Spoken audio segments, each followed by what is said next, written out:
What's up, guys? Just working on the new Impala SS. You guys should know this car by now. I have a couple videos of it. This is my daily. I love this car. This thing's fucking awesome. This thing's got, I put the super chip, I got a super chip Cortex tuner. Tuned the car. I really don't have any videos of it, just because I've been trying to do it in a hurry. But right now I got the center console out, because I'm doing some accent lighting. I did some accent red lighting in the front and the rear. I'm also going to do a, I don't know who commented on one of my videos, but they wanted to know how I ran my 2-aught in the car. I actually ran it down here. You go down, and underneath on the side of the car there's a grommet. You pull out this little square retainer, and then it comes up through the carpet. It's actually right down here. Comes up for the carpet right about here. You gotta cut a, I had to cut a little access hole into it. Brought the wire up through it from underneath the car. It's easier. Well, actually, I ran it down and then I got it underneath the car and sent it up.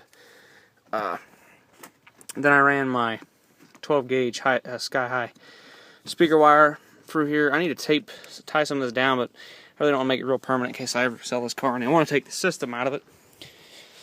Then it runs down underneath the carpet all the way down here, then comes up and actually removes the rear seat entirely, and it runs up through there, and then comes back up the front, and it actually comes out. I don't know if you guys will be able to see it. Yeah, there it is. Comes out right there. There's my one Rockford P2. It's a good little sub. It sounds great, actually, running off just one NVX 1200. It turned way the hell down. I'm actually going to get a set of a set of P3s and a dual box just like that, and run them off and split them, and then run them on off each amp. And then if I blow them out, blow them up, smoke them, I'll put some T series in that box with a brace ring and stuff.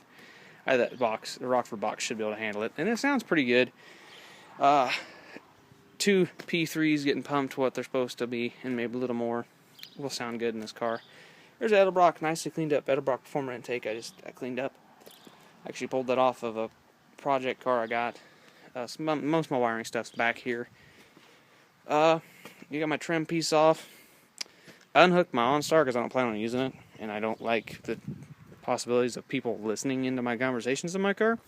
So I undid my 2 antennas under there. I believe that's your OnStar box under that panel. I got my trim ring back here for my console just to get it out of the way. My console's over there. Anything else have I done lately? Not really anything I've done to this car besides that. I started putting some accent lights in, and I don't know if I show them to you yet. Here's what they are with the lights on. They work on the auto function. There's 2 red ones, and then there's the red. Got O'Reilly's receipt. How much? Oh, total $85 for Royal Purple oil change. And there's a spare quart of Royal Purple. I'm going to shove that down in there. Now, I'll actually file that away later on. I do kind of keep tabs of what I spend. Yeah, my seat's cracking out right here. I need to clean it. It's kind of dirty. It needs vacuumed. I haven't cleaned it since I got it, really. I managed to keep it pretty clean. Outside the car, it needs a bath. It needs a hand wash. One thing I done, I ripped my front license plate off. Don't ask, long story. But I ended up putting it back on. I had to pull the whole bumper off to do so. It was a pain in the ass, really. But I always had problems with my inner fender wells broke. All the little clippies, which are cheap garbage. The bumper broke away.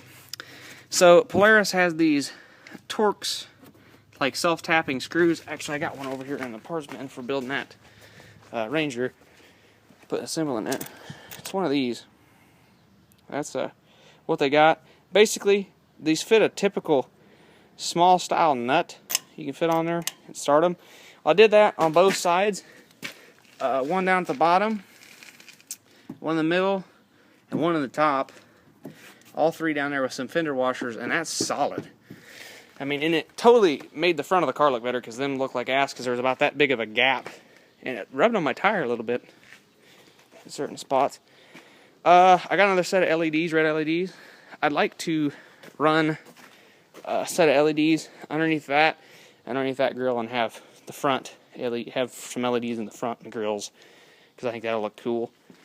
Even though it'll be illegal as hell because it's red, but I'd like to do window tint in the rear, I think, because it gets a little warm. A little warm yet. But yeah, I really like this car. So, I mean, I'm not a big fan of how dirty red looks, because red... This is like, I drove down 2 gravel roads, less than, like 2 miles total, and ran less than 35. And that's how much dust is on this car. And it was a relatively damp day, and it wasn't real dusty. But I need to clean out all my damn door jams. Luckily, it doesn't suck dust in real bad in the trunk, which I am happy as can be about that, because I want to do a nice bulkhead for my wiring. As you guys can see there's some MVX 1-aught. A lot of that's factory all to the amps, because that's plenty. I think I'm going to be mounting my second excess power battery up here. Oh, I haven't told you about that. I'm going to get 2 excess power batteries. One for back here, one for up under the hood. And I'm going to go with the McMahon alternator. I have not sure which I'm going to go with, the real big one or the medium size one they make. I'm going to think the medium, because the medium will be plenty of power output for what I'm doing. It should be able to handle it. And for the excess power batteries, it's gonna be a lot better. That alternator, I think, is getting ready to crap itself out anyways. These, I used the factory nut and held that down in the clamp, and they ain't the world's tightest. I used a different nut on this one. What I'm going to do with the excess power batteries, I'm gonna buy that top post stud. I'm gonna put the rings below that onto the actual battery itself, and then put the stud on top of that, and just have the factory clamps safely, securely hooked up. And a lot of people asked how my alternator was hooked up. Just basically took a big sky-high car audio lug and ran it down. Got to zip tie it to this wire loom if you don't want it to rub into your fan, because I didn't do that on the first startup. As you see, I chewed a little bit in my wiring harness. And you guys probably wondering how safe is it heat-wise down there. Get my light out. There is a zip tie down there. I don't know if you guys can see it. Actually, too, it's not melted yet, so obviously, if the zip tie is not melted, your coating on your wire should be fine. There's more than one zip tie down there. You just can't see the rest of them because they're kind of hard to see. They're farther down there, but yeah, that's pretty much how that runs. What else? The tires need balance like terrible, because the fucking goddamn howl like crazy. When I'm going down the road at 60 or 55, 60, they howl. The weights fell off the rear tires. I'm gonna take it, have everything cleaned up, balanced, rotated. Eventually, I'm gonna get a set of max brakes for it. I'm gonna try their Elite series. They're a little bit more pricey than what I put on the Firebird, but I had great luck with those. So, well, guys, we'll catch you later. I got to get this finished before it gets real dark outside.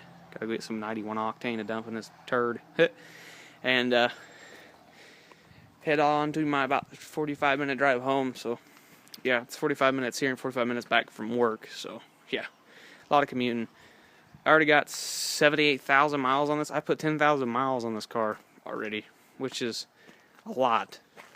That's more than I put on most of my cars. I put 25 on my Firebird, and I put 8 on my white Camaro, my 95, since I've owned it. I've owned it probably the longest out of most of my cars. So yeah, guys, we'll catch you later. Have a good one. I'll let you guys know if I get exhaust or intake or do any stuff like that. So we'll catch you later. Peace.